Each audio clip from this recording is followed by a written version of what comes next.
और भाई लोग क्या हाल चाल है, कैसे हो तुम लोग? सब एकदम बढ़िया। तो यार आज हम लोग पढ़ने वाले हैं रिच फॉर द टॉप का पार्ट 2, जो कि है मारिया सवापोवा के बारे में। ये एक रशियन टेनिस प्लेयर है और मात्र 18 साल की उम्र में वुमेन्स टेनिस प्लेयर के टॉप पे पहुंच गई, एकदम हाईएस्ट लेवल पे। ये चैप्टर पढ़ने के बाद तुम्हें एहसास हो जाएगा कि चाहे तुम्हारे जीवन में कितनी भी कठिनाइयां आए, तुम्हें डट के उसका सामना करना चाहिए। मारिया सवापोवा की कहानी भी कुछ ऐसी ही है। मारिया सवापोवा ने अपने जीवन में बहुत सारी कठिनाइयों को झेला, लेकिन उन कठिनाइयों से हार नहीं माना, बल्कि वर्ल्ड की सबसे बेस्ट टेनिस प्लेयर बन के दिखा दिया। तो चलो कहानी को शुरू करते हैं। उसकी प्यारी सी मुस्कुराहट और फैंसी कपड़े के अलावा कुछ तो ऐसी बात है जो उनको औरों से अलग करती है, और इसी अलग अंदाज ने उनको 22 अगस्त 2005 सोमवार के दिन वुमेन टेनिस प्लेयर के संसार में यानी कि वर्ल्ड में सबसे नंबर 1 पे पहुंचा दिया। और ये सब बहुत ही जल्द हो गया। जहां लोगों को 10-10 साल 15-15 साल लगता है, वहीं पर इसने मात्र 4 साल के प्रोफेशनल करियर में वर्ल्ड की सबसे बेस्ट वुमेन टेनिस प्लेयर बनकर दिखा दिया। मतलब ये जहां लोगों को 10-10 साल 15-15 साल लगता है, वहां इसने बस 4 साल में बनकर दिखा दिया। काबिले तारीफ है भाई।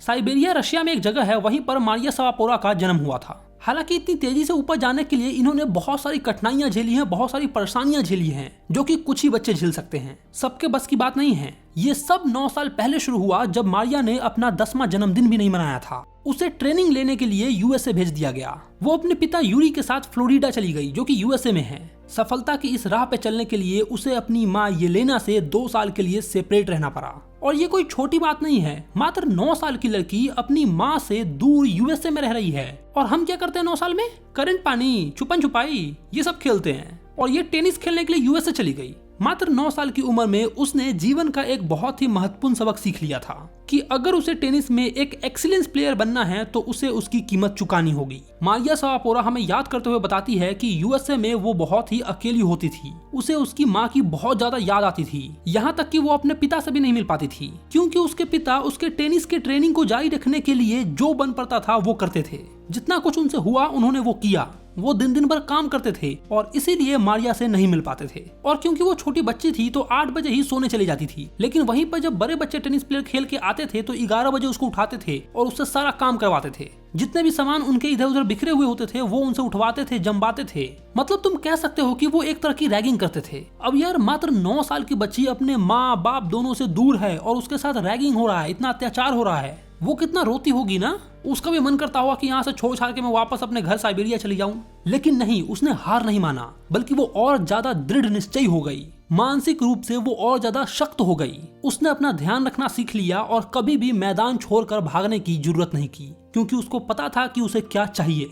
जब आप ऐसे जगह से आते हो ना जहां आपके पास कुछ भी नहीं है, तब आपको पाने की भूख और ज्यादा बढ़ जाती है और ज्यादा लगन और मेहनत से तुम काम करने लगते हो और तुम एक दृढ़ निश्चयी बन जाते हो। मतलब अगर मैंने ठान लिया ये करना है तो करना है। मारिया को नीचा दिखाया जाता था, उसकी इंसल्ट की जाती थी, लेकिन फिर भी वो अपने लक्ष्य की तरफ धीरे धीरे बढ़ रही थी, अपने ड्रीम को परस्यू कर रही थी। इन सब चीजों पे ध्यान न देके वो अपने ड्रीम पे काम कर रही थी, अपने आप पे काम कर रही थी। और हमें भी इस चीज को अपने माइंड में बैठा लेना चाहिए कि चाहे दुनिया कुछ भी बोले, लेकिन हमें अपना काम करते रहना चाहिए। हाथी चले बाजार, कुत्ता भौंके हजार, कहावत तुमने सुनी होगी। तो बस अपना काम करते रहो, बाकी लोग जो बोलते हैं उसको बोलने दो, क्या फर्क पड़ता है। यहाँ तक कि आज भी मारिया उसी टफनेस से गुजर रही है। वो आज भी मेंटली स्ट्रांग है और इसी चीज ने उनको 2004 में विंबलडन में लेडीज सिंगल क्राउन जिताया। और अगले ही साल 2005 में बहुत ही तेजी के साथ वो वर्ल्ड के सबसे नंबर 1 पे पहुंच गई। मारिया की इस जर्नी ने उनके फैंस का दिल छू लिया। जब उनको उनकी जर्नी के बारे में पता चला कि कैसे मारिया सवापोवा ने साइबेरिया के बर्फीले मैदान से शुरुआत की और आज वो वर्ल्ड की नंबर 1 वुमेन टेनिस प्लेयर बन गई,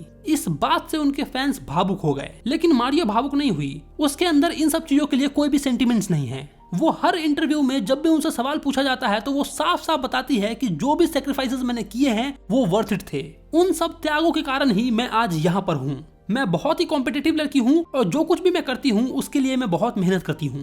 यही मेरा काम है और मेरे सक्सेस होने का भी यही एक मंत्र है। हार्डवर्क करो, मेहनत करो और एक दिन सफलता तुम्हारे पीछे झक मार के आएगी। मारिया शारापोवा एक अमेरिकन एक्सेंट में बोलती है, लेकिन वो गर्व से कहती है कि मैं एक रशियन हूँ। क्योंकि वो 9 साल की उम्र में ही अमेरिका आ गई थी तो उनके बोलने के लहजे में अमेरिकन एक्सेंट आ जाता है, लेकिन वो प्राउडली कहती है कि मैं एक रशियन हूँ। हालांकि ये बात सच है कि यूएस मेरी जिंदगी का एक बहुत ही बड़ा हिस्सा है, लेकिन मेरे पास अभी भी रशियन सिटीजनशिप है। मैं रशिया की नागरिक हूँ और मेरे अंदर पूरा रशियन खून है। अगर रशिया चाहेगी तो मैं उसके लिए ओलंपिक्स भी खेलूंगी।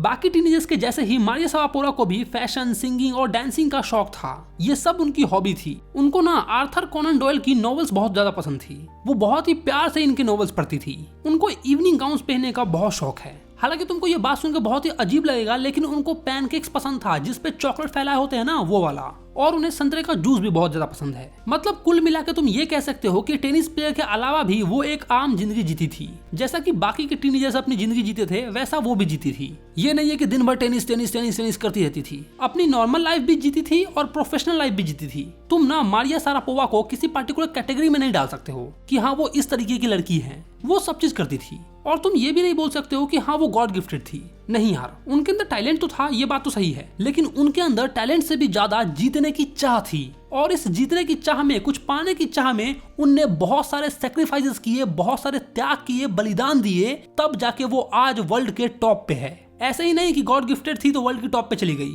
उन्होंने मेहनत किया, बहुत सारा त्याग किया, सेक्रीफाइसेस किए। 9 साल की उम्र में अपने माँ बाप से दूर रही, सीनियर्स का रैगिंग झेला और इतनी सारी मेहनत की, तब जाके वो आज वर्ल्ड के टॉप पे पहुंची है। कुछ लोग होंगे जो उनकी इस तरक्की से जलते होंगे, लेकिन बेटा ये तरक्की जो है ना, ऐसे ही नहीं आ गई है। मेहनत किया है उसके लिए उन्होंने। ये पैसा, ये शान और शौकत जो तुम देख रहे हो, ये सब मेहनत की कमाई है। वो बताती है ऑफ कोर्स पैसा एक मोटिवेशन की तरह काम करता है। टेनिस एक बिजनेस है और स्पोर्ट भी है, लेकिन जो चीज मायने रखती है वो है वर्ल्ड के नंबर 1 पे पहुंचना और वहां बरकरार रहना। ये सपना ही मुझे प्रेरित करता है, मुझे मोटिवेटेड रखता है। सही बात है, पैसा अपनी जगह है, लेकिन वर्ल्ड के नंबर 1 पे रहना एक अलग बात है। तो तुम भी कुछ ऐसा करके दिखाओ जिससे तुम्हें लोग पहचाने। खैर ये चैप्टर तो खत्म हो गया है। अगर वीडियो अच्छा लगा तो वीडियो को लाइक करो, और अगर तुम्हें कुछ पूछना है तो नीचे कमेंट करो। इस चैप्टर का एमसीक्यू देना तो बिल्कुल मत भूलना, लिंक जो है नीचे डिस्क्रिप्शन में है। बाकी अगर तुमने अपने भाई के चैनल को सब्सक्राइब नहीं किया तो क्या करो भाई लोग, चैनल को सब्सक्राइब मारो यार। गलत बात है ये सब, बिना सब्सक्राइब मारे देख लेते हो। चलो तो मैं मिलता हूँ तुमको इंस्टाग्राम पे जिसका नाम है RK की लाइन्स। Bye bye.